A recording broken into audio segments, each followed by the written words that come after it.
Graça e paz, amados.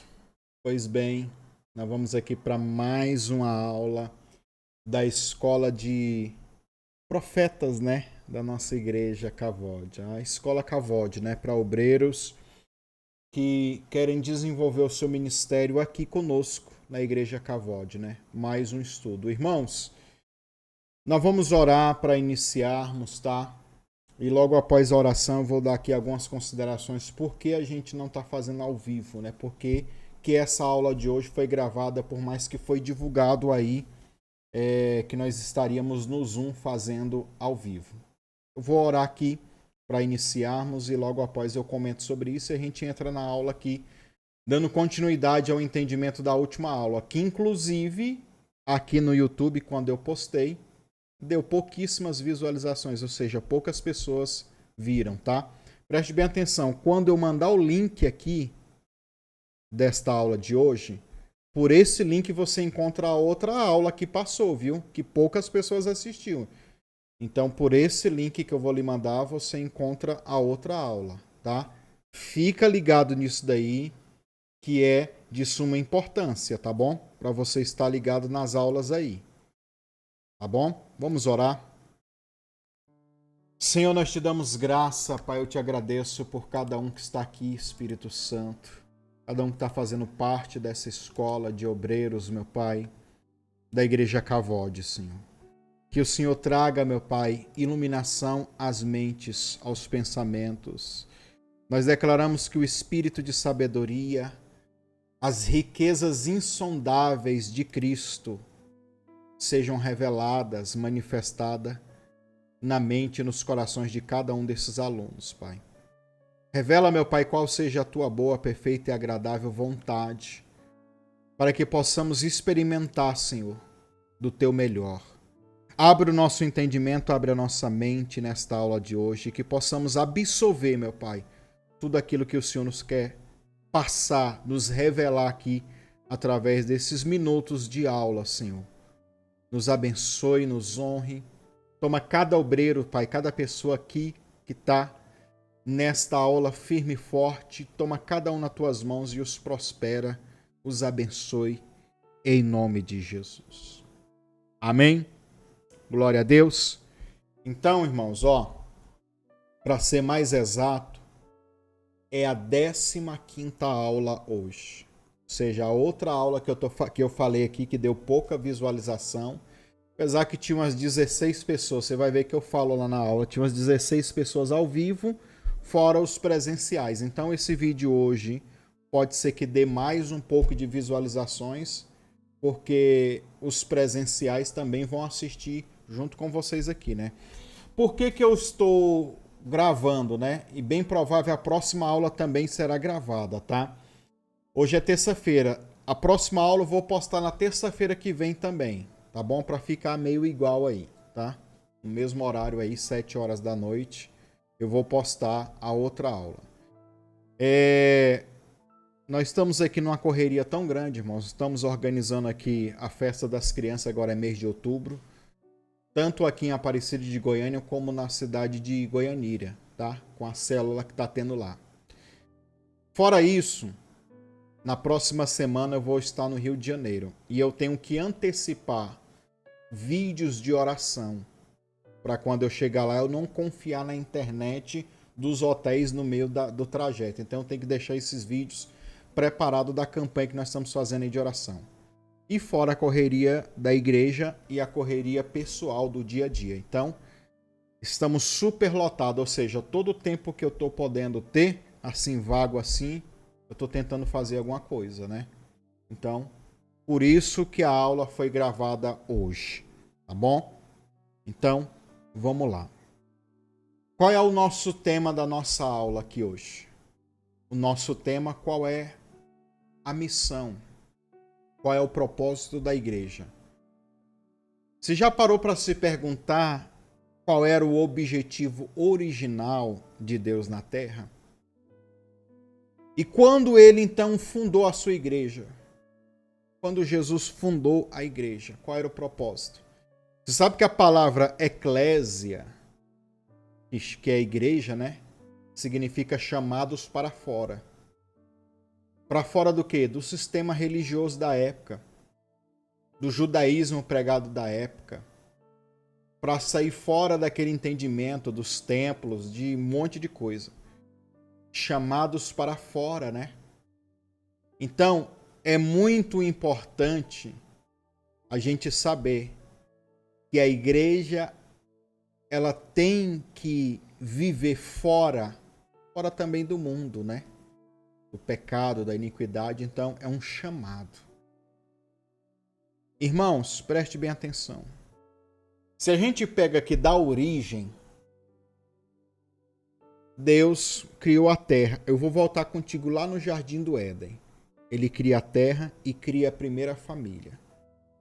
E coloca essa primeira família no Jardim do Éden. Preste atenção nessa analogia, tá? Que também é um fato histórico, bíblico, né?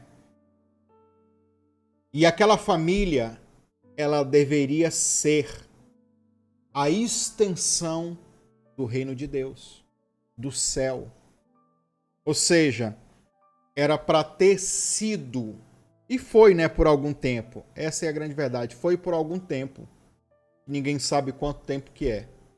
Alguns rabinos, eu já ouvi falar, rabino messiânico, que a queda aconteceu 14 mil anos depois que Adão e Eva foram criados, né? Então tem essas teorias que não dá pra gente fundamentar algo, né? Só especulações. Preste atenção. Eu tenho que falar isso para aguçar até mais a curiosidade das pessoas também, para vocês buscarem mais informações, tá bom? Mas preste bem atenção. Aquela família, Adão, Eva e os filhos, as gerações, eram para ser a extensão do céu na terra. Era para viver o céu na terra. A gente sabe então que veio o pecado e o pecado destruiu esse plano original de Deus por causa do pecado, certo? E aí criou-se sistemas religiosos. O mundo criou sistemas através da perversidade, da iniquidade. O próprio homem, através da instrumentalidade do pecado, da iniquidade, da maldade do próprio diabo, trabalhando junto com o diabo, criou muitos sistemas. Então, quando Jesus funda a igreja, eclésia, chamados para fora, ele quer que eles saiam fora desses sistemas. Criada a igreja, então. Mas há um plano original. Certa vez, chegaram e encontraram Jesus pregando e falaram para Jesus assim, ó, lá fora, sua mãe, seu pai, suas irmãs estão chamando lá fora. Qual foi a resposta de Jesus?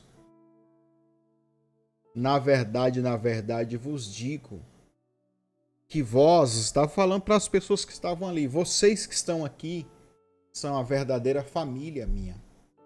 Vocês são os irmãos, as irmãs, vocês são a verdadeira família. Ou seja, Jesus ele tinha em mente um plano de família original, que é uma família espiritual, que mesmo que não compactuam com uma herança genética física, eles compactuam de uma herança familiar. Nós falamos na última aula sobre filhos, né? A necessidade de gerarmos filhos, de darmos para Deus ali filhos e de cuidarmos desses filhos. Nós vamos falar mais um pouco de filhos, mas já entrando dentro do entendimento da família. O Jardim do Éden, grava isso, o Jardim do Éden seria a extensão do reino de Deus na terra. É o céu na terra. Hoje esse papel, ele é da igreja. Há muito foi pregado dentro dos modelos religiosos, católicos, evangélicos, todo tipo, que A grande comissão, aí lembra-se de Mateus 10, né? A grande comissão apostólica da igreja era ganhar almas. E taca-lhe pau, pregando, evangelizando, vamos ganhar alma, ganhar alma, ganhar alma. E as igrejas lotaram, cresceram, seja de que ramo for. Principalmente de 50 anos para cá no Brasil, então nem se fala. Mas geral, cresceu muito. Porque tinha este entendimento. Igrejas lotadas, agora o povo não sabia mais. Porque eu fico pensando, eu vou contar da história da igreja da onde minha família veio, né? Que é do Brasil para Cristo. Missionário Manuel de Melo. A igreja O Brasil para Cristo, ela nasceu de uma... Eu vou citar um exemplo disso. Ela nasceu de uma cruzada evangelística, irmão. Sabia disso? Cruzada evangelística. O missionário Manuel de Melo fazia as cruzadas evangelísticas, né, de cura, de libertação, e arrastava muita gente, que era muito milagre. Naquela época era muito novidade, cura, libertação, expulsar demônio, né? E aconteciam muitos milagres extraordinários. Ele era um homem muito usado por Deus. E aí então, chegava em determinada cidade, fazia aquele trabalho evangelístico e ganhava muitas almas para Jesus. E aí agora? O que nós vamos fazer com esse tanto de gente que aceitou Jesus no culto aqui? Não tinha igrejas suficientes ou igrejas que tinham aquela visão. Aí, a própria Cruzada O Brasil para Cristo, que era o nome, Cruzada O Brasil para Cristo, Brasil para Cristo, né? Se tornou, depois da morte do missionário, uma igreja. Mas neste intervalo, muitos pastores começaram a se conectar no espírito com ele, né?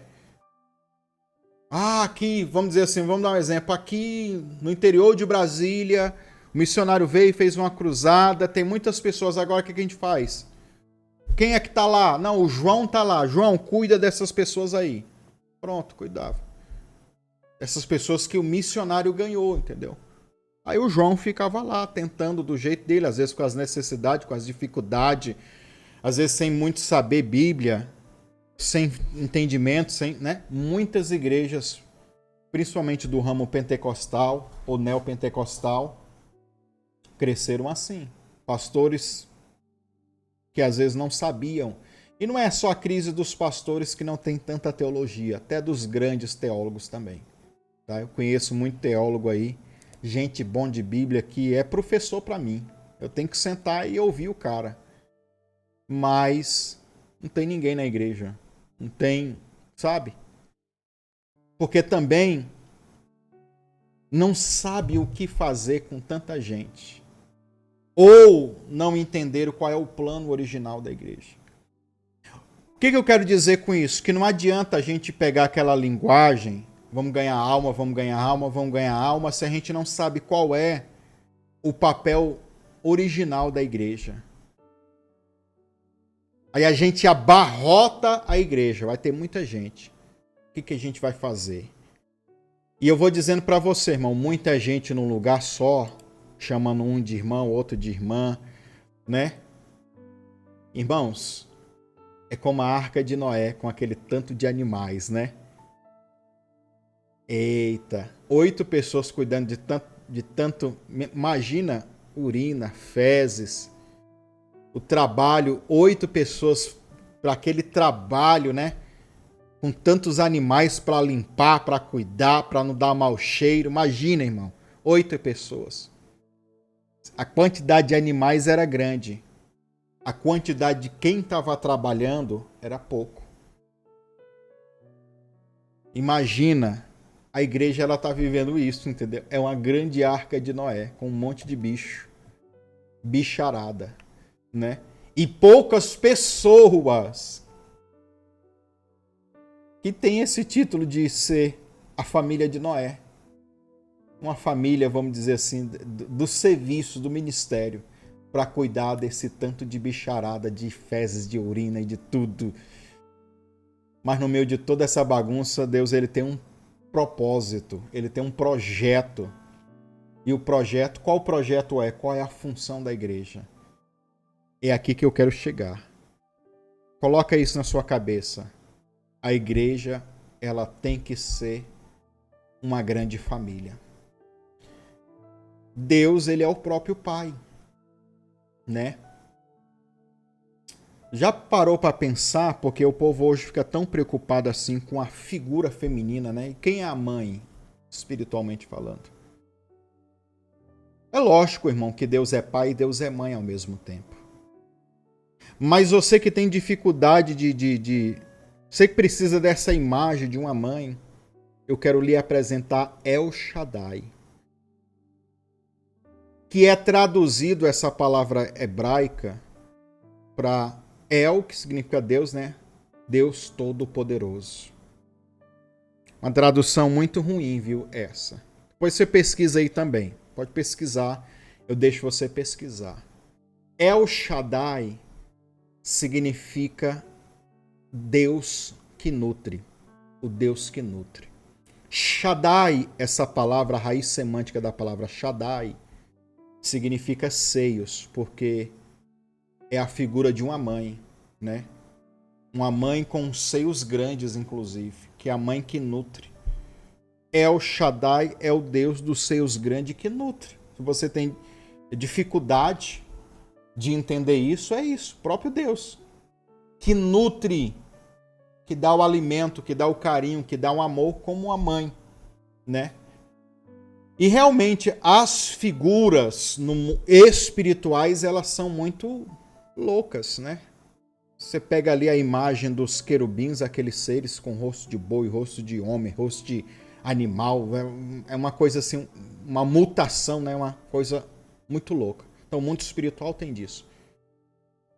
El Shaddai é o Deus que nutre, é a mãe que cuida, é a própria pessoa de Deus vista para um judeu como uma mãe, que tem o mesmo afeto, o carinho, o amor. Por que você acha que ele criou a mulher e colocou todos esses sentimentos de mãe? Porque isso estava dentro dele. Nós somos a imagem e semelhança. Então, ali, a própria mulher, a própria mãe, que cuida, que nutre, que gera, ela é uma representação de coisas, de características de Deus, né? De atributos que Deus tem. Mas voltando aqui ao entendimento, mas tem a ver também, né? Família.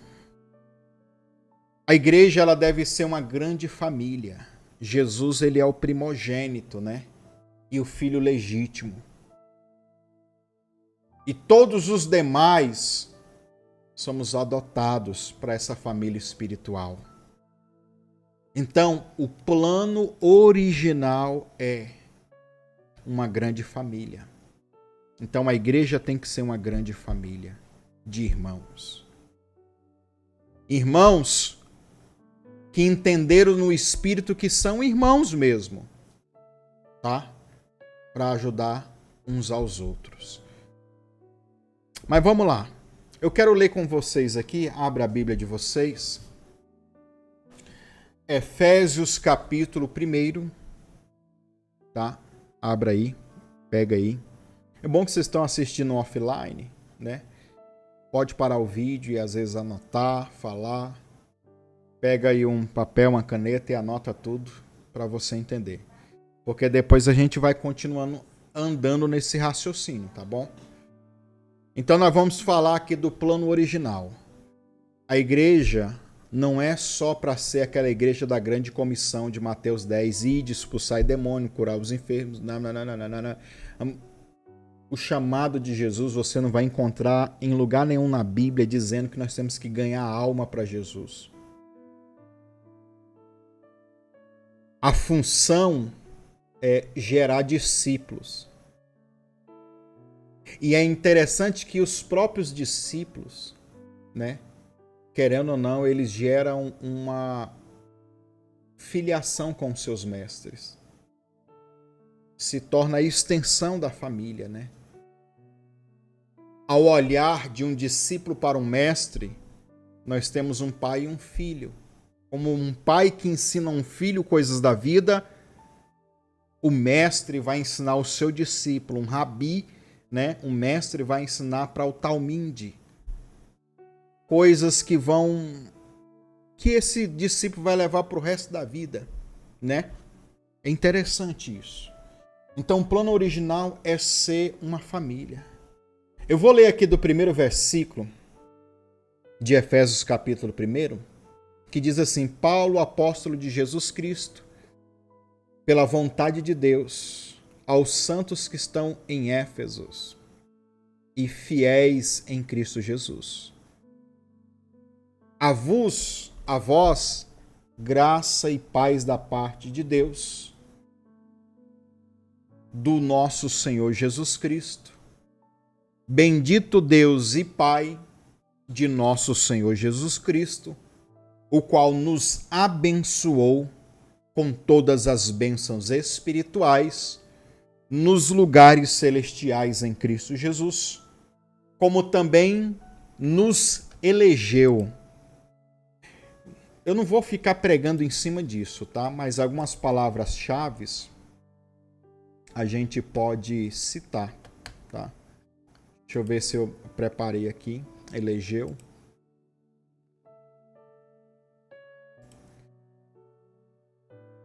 Separou. Acho que, se eu não me engano, eu tinha colocado aqui. Elegeu. A palavra eklego no grego. Escolheu. Ele fez uma seleção. O que é uma seleção? Tem muitos, ele escolheu a igreja. Ele escolheu nós. Escolheu você, né?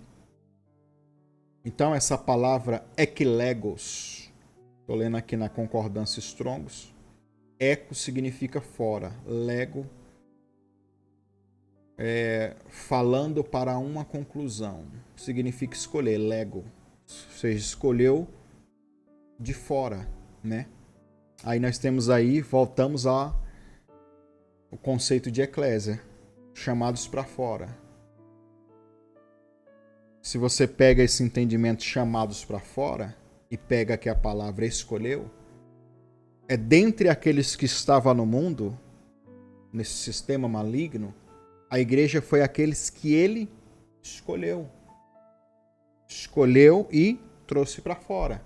Olha que interessante, né? Significa escolher por uma escolha altamente deliberada, ou seja, uma preferência real do seu coração. Escolheu por causa de um resultado que pensou. Escolheu pelo um destino de uma seleção. Deixa eu ver mais. Selecionou, né? Nós temos aqui. Então, ele nos escolheu. Elegeu nos escolheu. Nos escolheu nele, antes da fundação do mundo. Para quê? Para que ele nos escolheu? Para que nós fossemos santos. Eu até separei aqui a palavra santo, que é a palavra agios, né? Agios. Significa separado, sagrado, consagrado. E uma tradução boa também é a palavra diferente, né?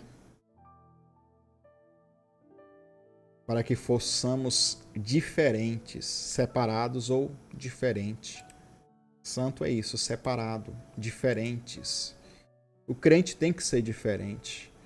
Santos e irrepreensíveis. Amomos é a palavra irrepreensível. Amomos no grego. Significa sem defeito, sem mácula, sem mancha. Tem a ver ali com o caráter, com a moral perfeita, uma moral intacta, tá? Então ele nos escolheu para isso, para sermos nele, né? Interessante que é nele. Fora dele, irmão, você não consegue isso não, viu? Nele. Ó, santos e irrepreensíveis diante dele em amor. Diante do Senhor. Santos, separados, diferentes diante dele. Irrepreensíveis, diferenciados, né? Glória a Deus. E nos predestinou. Ah, irmão, tem uma confusão, né? Aí dá uma briga teológica. Não é isso que eu vou pregar, não. Mas eu estou citando o texto, estou aproveitando para trazer mais luz, né? O entendimento. Esse negócio de predestinação, meu irmão, é uma briga teológica que eu vou te contar, viu? Meu Deus do céu. A palavra proorizo, acho que é assim que é. Depende, aí também vai depender das pronúncias, né, da forma de pronunciar. Significa marcar de antemão, predestinar, predeterminar.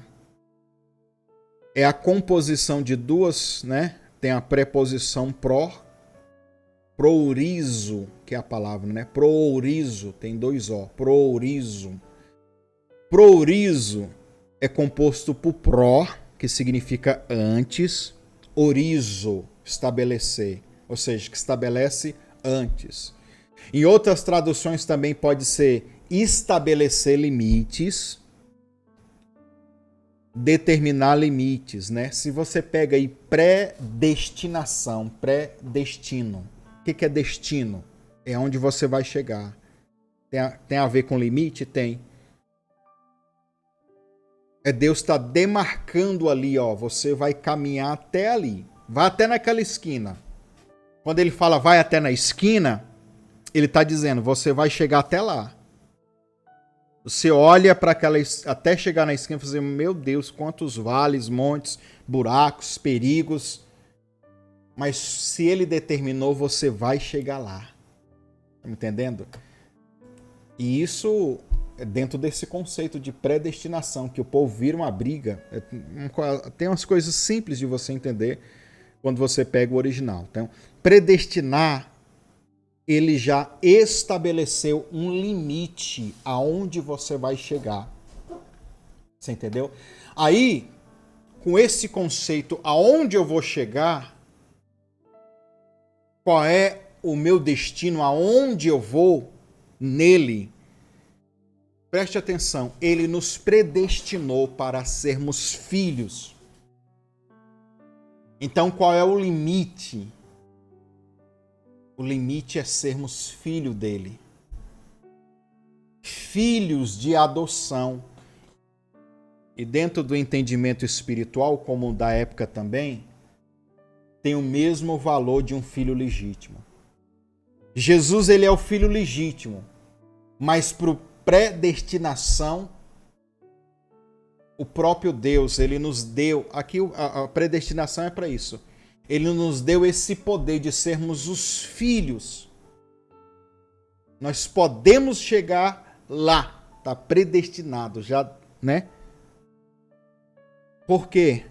O próprio texto está dizendo, predestinou para sermos filhos de adoção por quem? Por meio de Jesus Cristo. Ou seja, nós só conseguimos chegar neste limite, neste destino, só conseguimos viver esse predestino com Jesus. Fora de Jesus não tem como. Ó, nos predestinou para sermos filhos por adoção por Cristo Jesus para si mesmo, segundo o seu beneplácito de sua vontade. Beneplácito é uma reunião. Eu até anotei aqui também, deixa eu ver se... antes de falar beneplácito, nós temos a palavra iutesia, que é a adoção, a palavra adoção, iutesia, né? Que fala de um filho. Engraçado que nós temos nepioi, nós temos outras palavras que dá a entender sobre filhos, né? Mas a palavra iutesia, quando fala uios, está falando de um filho grande já, um adulto. Um filho. Aí ele está falando aqui, um filho grande que pode ser adotado. Um filho maduro que pode ser adotado por uma outra família, né? Então nós somos esses filhos, né, que fomos adotados pelo Espírito Santo, pelo Espírito de adoção. O eutesias, né, é a colocação de um filho dentro de uma família, uma filiação. O eutesia, tá? Mas deixa eu olhar aqui que eu tinha colocado aqui a palavra separada aqui. Eudokia é a palavra que fala beneplácito, né? A boa vontade, que significa um bom prazer, significa favor, significa sentimento de competência de Deus para com o homem, significa satisfação, significa felicidade, significa deleite, né? Então ele escolheu pelo seu deleite, pela sua satisfação, pela felicidade, pelo seu bem-estar, pelo seu bom humor.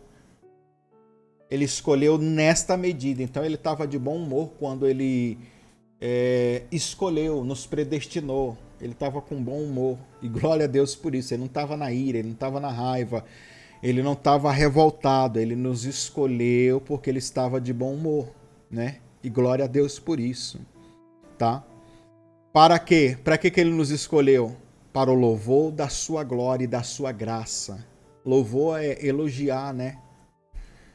Falar, glorificar, adorar. Pelo qual nos fez agradáveis a si mesmo no amado, ou seja, em Cristo, né? Em que temos a redenção. Paulo ele vai falando várias coisas aqui que nos conecta a Jesus, que nos conecta a Deus e ao mundo espiritual. Pela redenção do seu sangue. Ou seja, Jesus, ele foi o redentor, ele foi aquele que se colocou. Redenção é, eu tinha que ser preso, pagar pelos meus crimes e alguém foi lá e pagou no meu lugar. Isso é redenção, pagou o preço no meu lugar. A remissão é remir, retirar, remover as ofensas. Então, ele vai no meu lugar e ainda absolve todas as dívidas, tá? Segundo o quê? Ele fez isso como? Pagando. Segundo as riquezas da sua graça. É engraçado que a gente não repara isso, né? Olha como que eu estou abrindo a sua cabeça. Segundo as riquezas da sua graça. Para nós é uma graça. Para nós é uma maravilha. Você merecia ser preso e alguém foi lá, foi preso no seu lugar e ainda pagou o que você devia. Qual foi o preço disso? Morte, sofrimento. Qual foi o valor, né? O dinheiro que comprou isso? Sofrimento. As riquezas da sua graça é isso. Por que ele é rico em perdoar e rico em graça? Porque por mais... isso é muito louco. Por mais que seja doloroso, sofrido, ele vai lá e paga esse preço. Isso é riqueza no mundo espiritual, né? É interessante que se a gente for ver, olha como que é diferente, né? Os apóstolos, eles morreram pelo evangelho. O sangue que é a vida, ela fala no mundo espiritual. Hoje em dia, a igreja é tão fraca em muitos aspectos. O povo é tão fraco que não tem coragem de defender o nome de Jesus. Naquela época, o povo morria por causa disso. E tinham orgulhos de morrer. Hoje, qualquer perseguiçãozinha... Ah, não sou nem crente, nunca nem vi. Não, mas ser crente não é assim, não. Tem um monte de narrativas, né? Que enfraquece.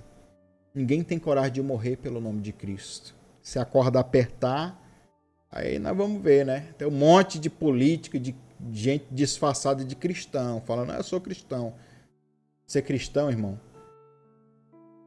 falar que é cristão não é só apenas dizer que é cristão e ir para uma igreja. É estar disposto a morrer por Cristo. Aquilo era uma honra. Hoje nós vemos pastores, obreiros, discípulos, pessoas que estão padecendo, gastando toda a sua vida pelo evangelho, morrendo praticamente, entendeu? às vezes sem finanças, sem ser assistido, sem plano de saúde, sem nada, e a gente fala, é um derrotado, né? Tá em pecado, alguma coisa está errada. Não, a pessoa está morrendo pelo evangelho. Enquanto tem muitos no bem bom, com fortunas, riquezas, e pregando uma palavra xoxa, uma narrativa ruim, e a igreja comendo aquela lavagem como se fosse um doce de leite. Ou coisa maravilhosa, um chocolate. Ei, irmãos, tá fácil não, viu? Mas vamos lá. Olha o que é as riquezas, né? Quanto que é para ele sair da cadeia? Tal. Não, eu tenho que padecer, sofrer, morrer. Tá bom, vou lá. Olha o valor. Meu Deus, isso é muito forte. Quando a gente faz isso por uma pessoa, por alguém, por que o amor está ligado a uma atitude de caridade? Por que isso fala no mundo espiritual? Porque é a maior moeda, irmão, é o amor. É o amor. O que a palavra do Senhor diz? Não devei nada a ninguém, a não ser o quê? O amor. Isso é muito forte, irmão. É muito forte isso daí. Eu já estou entrando em outra coisa, né? Mas estamos dentro do texto. Espera aí. A moeda do amor. Chamar as pessoas para fazer a obra, irmão, é falar sobre essa moeda. Meu Deus, aonde eu estou chegando? Não estava nem preparado. Não sei nem por que eu estou dizendo isso. Mas como é para obreiros, eu tenho que falar. A moeda do amor. Ninguém quer cuidar mais de pessoas, não, irmãos. O povo está de saco cheio de igreja, de pessoas, A igreja hoje tem se tornado um clube social. Hoje é bonitinho, é na moda, é moda ser crente. Mas a igreja está ficando fraca cada vez mais. Porque os laços que nos envolvem é outros e não os de amor. Os laços são interesses financeiros, emocionais, que competem à luxúria, à vaidade, e as coisas que vão perecer, que vão ficar por aqui. Os nossos laços estão fracos. Por que eu vou para a igreja? Não, eu vou porque, sei lá, é bacana, é bonito, eu vou para receber um milagre, uma bênção, talvez não vou nem para... Então, tudo menos o amor, entendeu? Por que eu tô entrando nessa escola? Eu quero entrar lá por cargo, eu quero a mesma fama que o pastor tem no YouTube, eu quero ser destacado, eu quero ser conhecido. Mas não tem amor? Cadê a moeda do amor? Então, irmão, você tem que ter essa moeda do amor. Chamar a pessoa e dizer assim, você é um obreiro e uma obreira. É dar essa moeda para ele. Agora você vai comprar almas. Como? Através do amor. Que muitas vezes vai sofrer, vai penar, vai gastar um tempão. Mas tudo isso demonstra o seu amor. No mundo espiritual, isso dá autoridade, dá unção. É muito forte isso daqui, irmãos. Mas vamos lá, que senão a gente não chega no que eu quero chegar com vocês. Mas quando também chegar lá é rápido, tá? Mas pensa nisso, tá bom? Versículo 8. Que ele nos fez abundar para conosco em toda a sabedoria e prudência, descobrindo-nos o mistério da sua vontade, segundo o beneplácito que propusera para si mesmo. Beneplácito é a escolha, o prazer. Ele estava feliz quando ele tomou essa atitude de nos escolher. Então nós temos aqui o sentimento de Deus, né? Então, olha aqui que interessante. Qual é o beneplácito? Qual é o propósito? A reunião, o bom humor que ele estava. Ele nos escolheu para nos sermos o quê? Olha aqui o versículo 10. De congregar em Cristo. Fazer o quê? Congregar em Cristo. Nem separei essa palavra, né? Deixa eu ver aqui. Reunir, né? Em algumas traduções. Deixa eu ver aqui a palavra aneclefalior. Aneclefalior. Sou ruim, viu, irmão, no grego. Aneclefalior. É reunir, recapitular, refazer. Olha tantas traduções. É resumir. Recapitular tem a ver com trazer para a cabeça de volta. É somar as partes, né? Até chegar num todo. É organizar. Aqui tá falando assim que como isso tem a ver com a cabeça, com o cérebro, tá? Como é o centro organizador. O próprio Deus, o próprio Cristo é o centro organizador, fazendo com que todas as partes trabalhem em harmonia.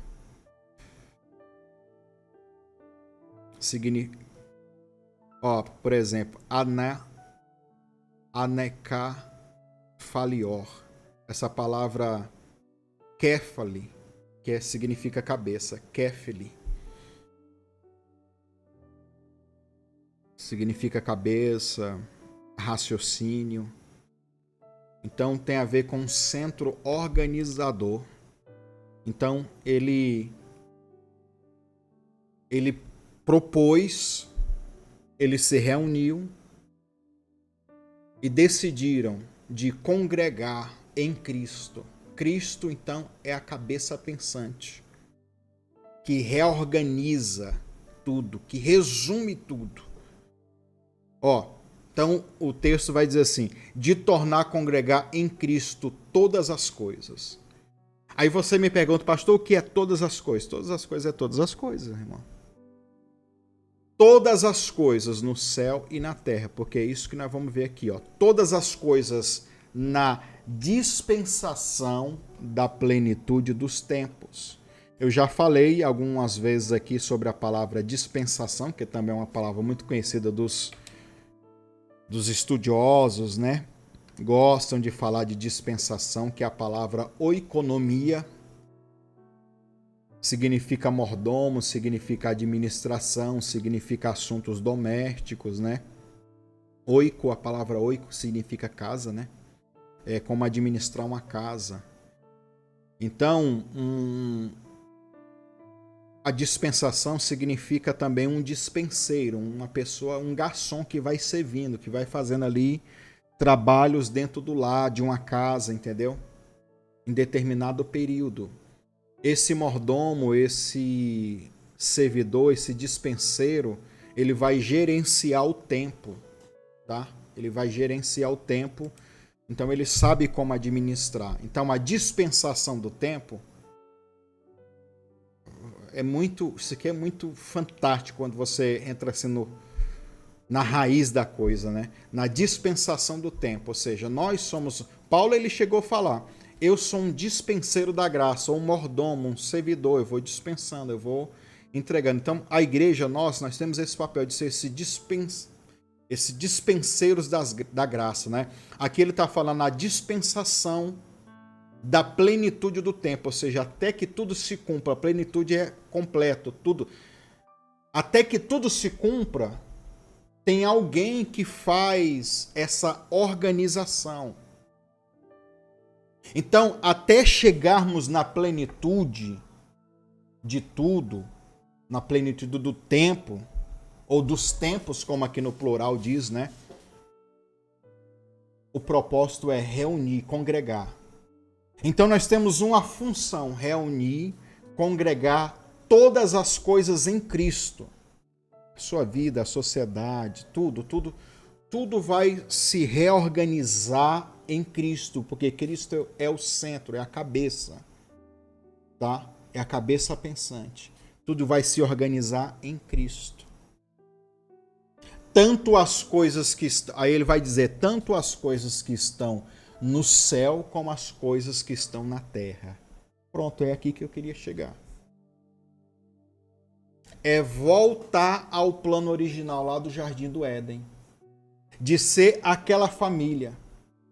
Então todas as coisas, elas têm que voltarem a ser. Vai ser de hoje para amanhã? Não. É na dispensação, é conforme o tempo vai passando. Na dispensação da plenitude dos tempos. Tempos. Nós vivemos tempos e estações. A igreja ela tem que sobreviver e resistir à plenitude dos tempos, porque isso traz mudança, traz transições, traz modos. E olha quanto tempo de igreja, há mais de 2000 anos de cristianismo, e a igreja continua aí firme e forte.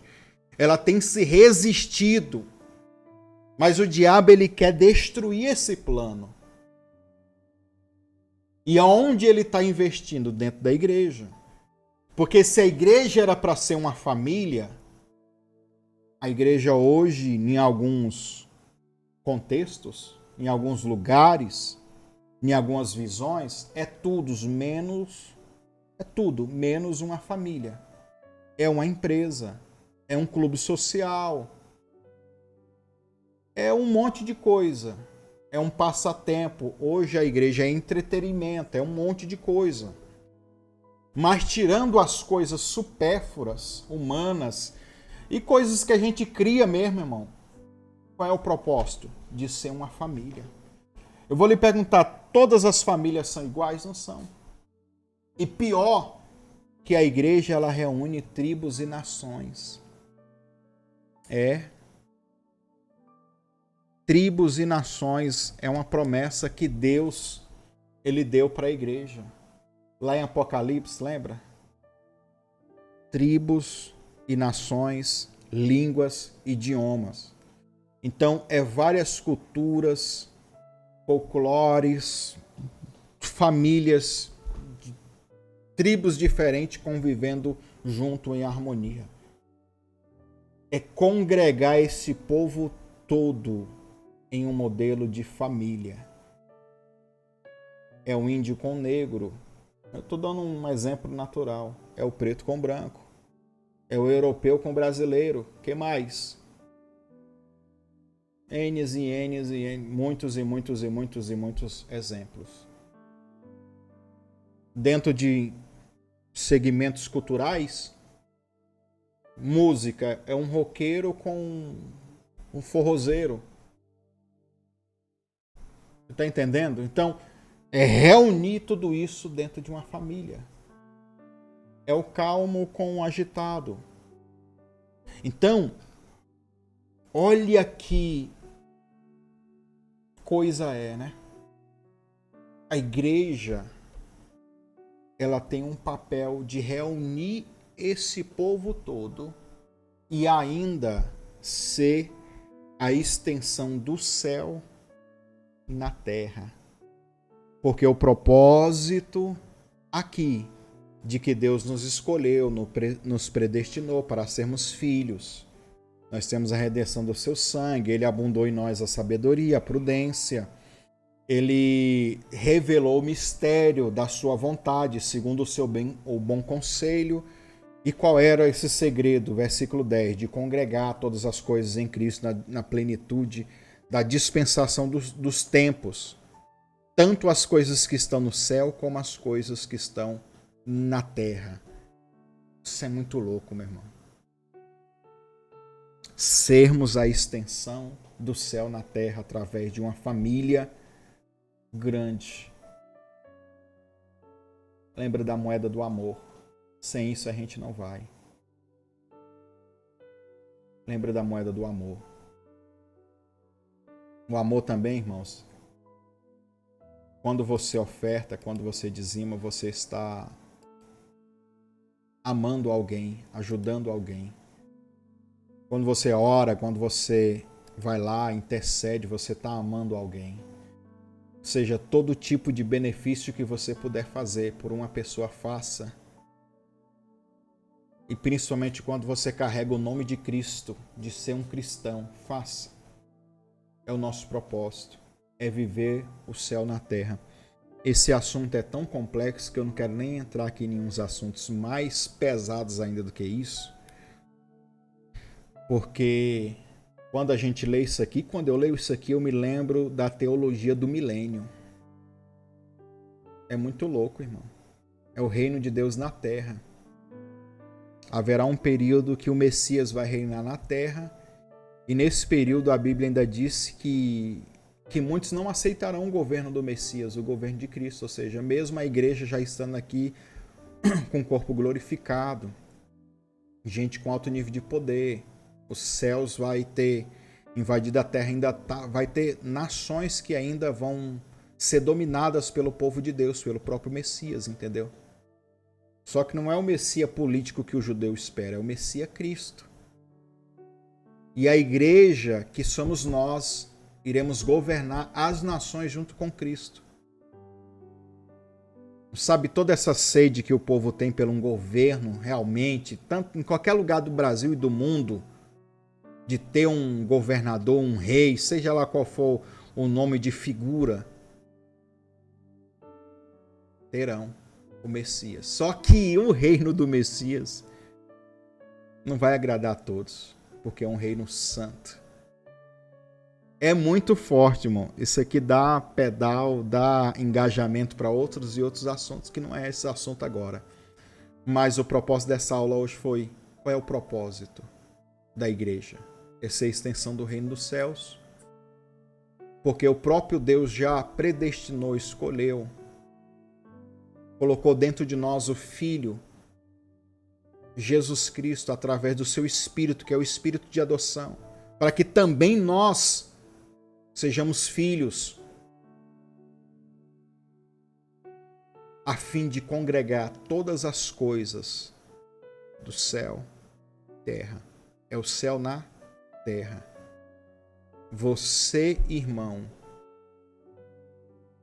por mais que somos errados, falhos, pequenos, você é a extensão do céu na terra. Você tem que ser.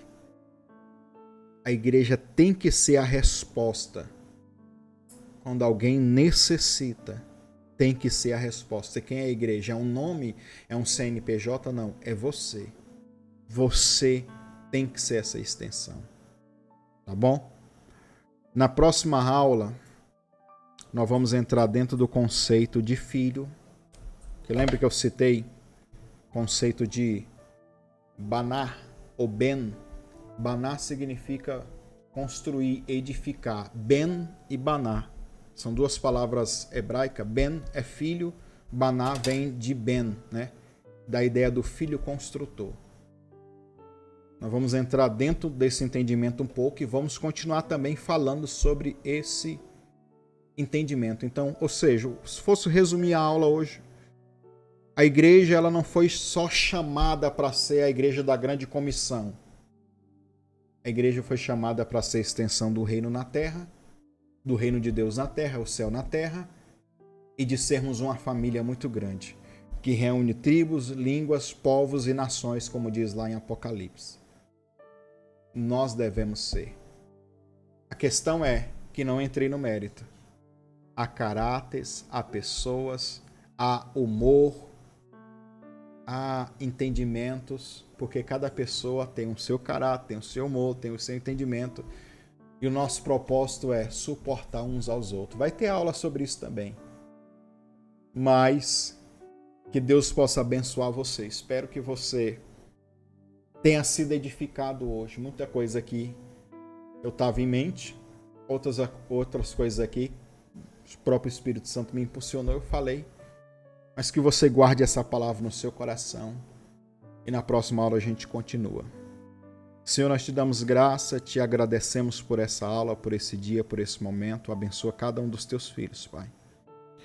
Faça com que eles prosperem, meu Pai, cresçam espiritualmente, até que eles cheguem à medida e à estatura do varão perfeito que é Cristo, Senhor. Abençoe cada um deles, meu Pai, e revela, meu Pai, a tua vontade aos corações, meu Pai. Que sejamos essa família grande, que voltamos ao plano original de igreja, sermos essa família muito grande, aonde reúne povos, línguas e nações. Senhor, que a bênção do Senhor seja sobre cada um, em nome de Jesus. Amém e amém. E semana que vem, na terça-feira, 7 horas da noite, eu vou postar outro vídeo, tá? Bem provável vou gravar antes, né? Mas aí eu posto e mando o link para todos vocês que são os alunos, tá? Não se esqueça que vocês não devem compartilhar o link com pessoas que não são alunos, tá? Porque esse seminário, esses estudos são para vocês que são ou que querem ser obreiros Cavote, tá? Daqui para frente vai estreitando cada vez mais os estudos e vamos chegar até quando é que eu posso ser a extensão da Igreja Cavote com uma célula aqui. Tá chegando, viu, irmão? Tô só, como diz o mineiro, né? Comendo pelas beiradas ali, ensinando algumas coisinhas. Mas depois a gente vai marcar pra gente até falar numa aula dessas assim, mais aberto com todo mundo, pra gente conhecer mais e ver a capacidade de cada um. E daí a gente começar também a minar e falar pessoalmente com cada pessoa. Enquanto isso, você vai se alimentando aí, tá? Vai absorvendo mais da nossa visão, da visão da igreja, porque a minha visão, que eu estou pregando aqui para vocês, estou passando para vocês, é a visão da Igreja Cavote. É o que eu quero, é o que eu vivo, é o que eu penso junto com a esposa, com a pastora Cleise, com os obreiros que estão aqui. É o que a gente quer fazer, tá? Então, Deus abençoe vocês.